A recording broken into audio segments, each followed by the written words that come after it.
welcome to Genesis Models. My name is Bobby Waldron, and what we've got for this video is an inbox review of Airfix's 1/48 scale Gloster Javelin FAW.9 stroke 9R. Now, as I say, this is 1/48 scale. It's been a long awaited kit, to be honest with you. It was released in, I think it was September 2013. So it's a nice new release and a nice new tool, and it's of a aircraft that, let's face it, can get overlooked. So let's have a look quickly inside. What you've got a pretty kind of nice big box. It is one of these boxes that do kind of nicely fold out, so you can keep all your pieces rather than a little kind of lip just this side. Nice bit of box art going on there as well. Just put that down. Inside, what we have is Airfix is not that brilliant packaging. We have one big bag here, and we literally have 1, 2, 3, 4, 5, 6, 7 screws all in one bag, all scratching about inside there. So not good packaging. We do have some clear parts separately bagged, so at least they separately bagged the clear parts. We have what do we have here? We have a big massive decal sheet here. Right, big massive decal sheet here, as you can see, and I'm sure it was printed by cartography. It's said on the box, but it doesn't actually say on the decal sheet. But a big massive decal sheet there, so that looks good. Inside here we have a bit of the Airfix Club. We have a nice big sheet here, which is all our stencils, which is like a massive amount of stencils. I don't know if you want to put all them on, but there is a lot going on there. And then we have a instruction manual, as you can see here, with some nice, actually in colour, couple of javelins that you can different colour schemes there for you. Now, what I'm going to do now, I'm going to have a look over the kit, get it all out the bag, and let's give this a closer, more detailed review. So let's start this inbox review off with the instructions. And instructions, pretty standard, basic, average instructions, the usual. Let's explain a bit about the real aircraft. And going through the instructions, it does look like the instructions are going to get you there. There's not going to be really any kind of problems going on here. You do kind of do the cockpit, where it kind of actually, you get like all kind of like 4 walls going on with the cockpit section, and then you actually bring the nose section onto the actual cockpit, which is quite nice. It's a bit like the Eddard Spitfire in that way. We've got our exhausts and intakes as well. Look out for all the holes that need to be drilled for however you want to go about your Javelin here. We've got a top and a bottom fuselage halves here, so getting your seam lines right is only going to be in 1 or 2 places, so it should be quite easy in that sense. We do have the option of flaps up, flaps down, air brakes up and down. There does seem to be quite a lot of detail as well going on in the actual wheel wells as well. Your 2 wing sections, again, that's just a nice 2 halves coming together, and then you just slot them onto the fuselage section. So it is looking like a relatively kind of simple way of building it. Again, as I say, the wheel well detail, there seems to be like a lot going on there. Almost 2 pages worth of that. We've got loads of nice missiles to go on this, and fuel tanks as well. We've got the refueling probe, which is the R version, remember. But it is all straightforward. What's quite nice is that Airfix has gone off and they give you some nice covers for your air intakes and your exhausts, and a nice ladder as well, which is a nice extra touch. I mean, that kind of stuff you buy aftermarket parts, so well done Airfix there. We've then got 3 options. Right, we've got the 64 Squadron in Singapore 1960. This is a nice 2-stage camo, and I think is it white or is it silver underneath? I think it's silver underneath. But then we've also got a natural metal finish version one as well, which is also nice. We've also got a second 2-stage camo, which is 33 Squadron, and that's also the R version with the refueling pod as well. So instructions is just basic, nice and average. Now just starting off with our first sprue, what we've got on here is we've got a bit of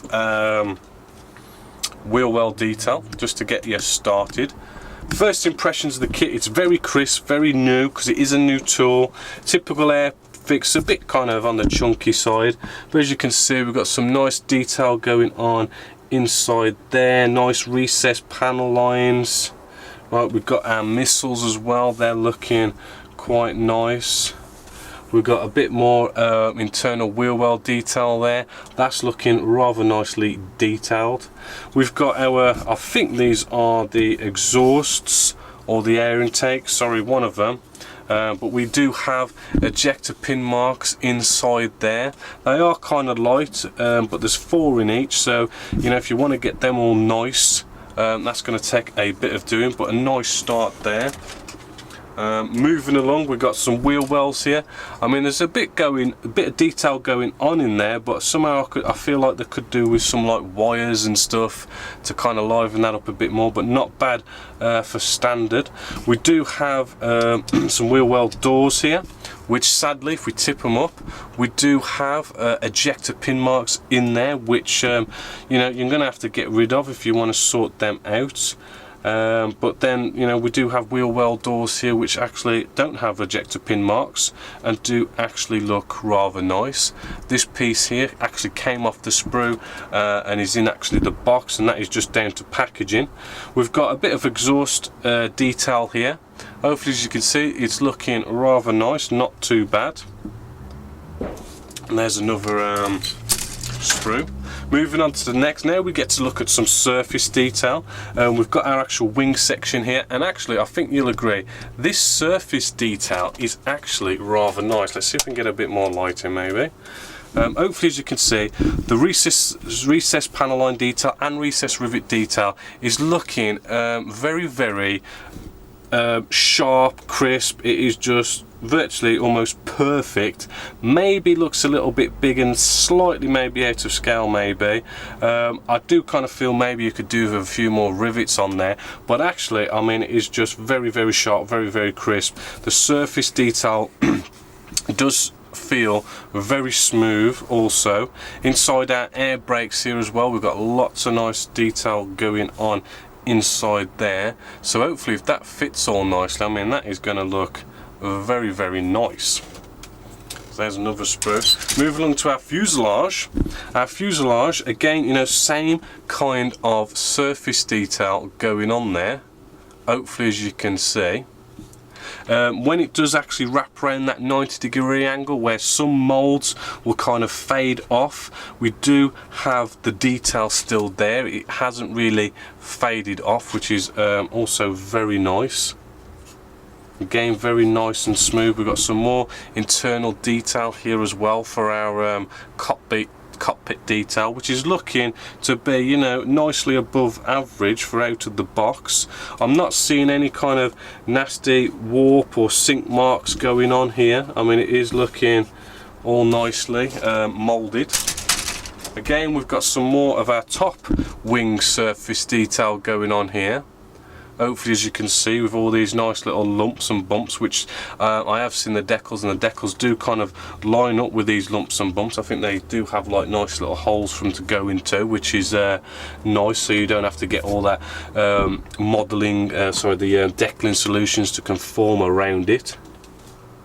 So there you go, that's looking rather nice. Coming to our last 3 sprues now, we've got our cockpit tub detail. As you can see, for out of the box is looking nicely above average. A bit more detail here in the nose, where our actual cockpit fits just inside here. Looking very nice there. Bit more detail.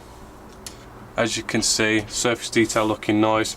I think these are the air intakes. Again, we have ejector pin marks inside, so you might want to be taking care of them or not, it's up to you. Nose cone looks very nice, but is looking kind of scratched because of the whole poor packaging side of things, but that sprue does look nice. Our next sprue here, we've got our air brakes going on here, which I can just imagine with you putting this piece on top of this piece, it's all going to look quite nice, and you can open all that up and stuff. Our ejector seats here, I mean, for out of the box, they're looking nicely above average. A few more pieces here for the ejector seat. We've got our covers for our intakes here, which is a nice little touch. Maybe a little bit light on detail, but I have to look how much detail is actually on that. Ejector pin marks. Here's our air brakes. I mean, there's no ejector pin marks on the inside, which is rather nice, because sometimes they do end up putting ejector pin marks in there. Wheels looking rather nice, 2 halves and halves. No real kind of major problems, and as I say, the flash is just like non-existent. There's no warping going on. Again, we've got more cockpit detail here. The cockpit detail is, shall we say, it's just nice. I mean, you know, it's kind of average, shall we say, going into a sort of above average. This instrument display panel is probably not so good, but I mean, the rest of it, there's enough detail in there to make a nice cockpit. Aftermarket guys will probably get in on it and give you like all sorts of nice photo etch and stuff. We do have, I do believe there's some ejector pin marks going on with our ladders here. There's just 1 or 2 going on inside there, if you can see, which is a bit of a shame. So it's not the ejector pin marks, and you know, there's a couple in the wrong places, shall we say, but I don't think they're completely awful. But hopefully, as you can see, they're all looking nice, and a load of nice fuel tanks going on in there. Then we come to the dreaded canopies, and Airfix just doesn't seem to get their canopies right these days, to be honest, or as ever really, to be honest.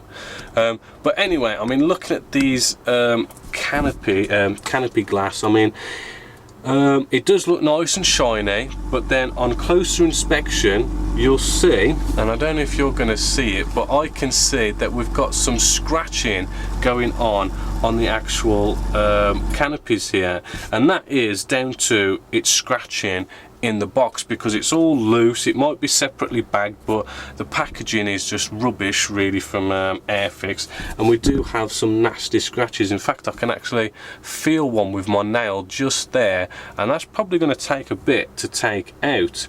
But what we've also got is on these two here, I don't know if we can get you in really close, maybe, I don't know if you can see it, but we do have that bit of nasty spidering. There's just one there. I don't know if you're seeing that. I think you can just see that there. Bit of spidering going on in there, that cobweb effect, and there is just one just there as well. And it's that cobwebbing effect in which you can't get it out. It is actually into the core of the plastic. You can sand, buff and polish as much as you like. That's always going to be there. It's not that bad in the sense that it is only those 2 bits. You can get away with it. You might not notice it, but it is still there, and you could notice it. So it is a bit of a shame. It does kind of make the canopies a bit below average, but still they're going to do the job quite nicely. And then just to move along, we have the decal sheet, which is this big massive decal sheet. It is printed by cartographer. It doesn't actually say on the decals that it's printed by cartographer, unless it's on the back, but it does actually say on the box itself that it is printed by cartographer.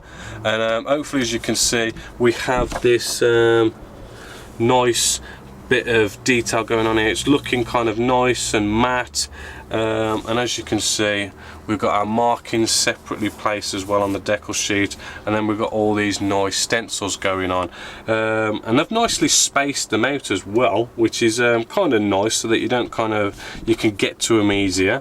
But those decals are going to be no problem at all. They are definitely excellent.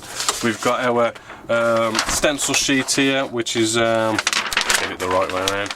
Got our little stencil sheet here, which is just showing all the decal placements of the stencils, which is quite nice. So there you go. I mean, that is the the Airfix Gloster Javelin. So what have I scored it? Well, after looking at it and putting some research into it, I've written down all the scores for it, and the final score for this kit, I'm going to give a 7 out of 10 for the Gloster Javelin by Airfix, which is actually a nice average score for a kit.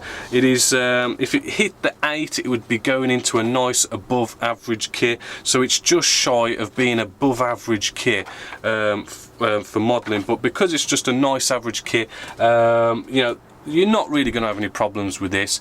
It's going to go to, it should go together rather nice. It is rather nice and new.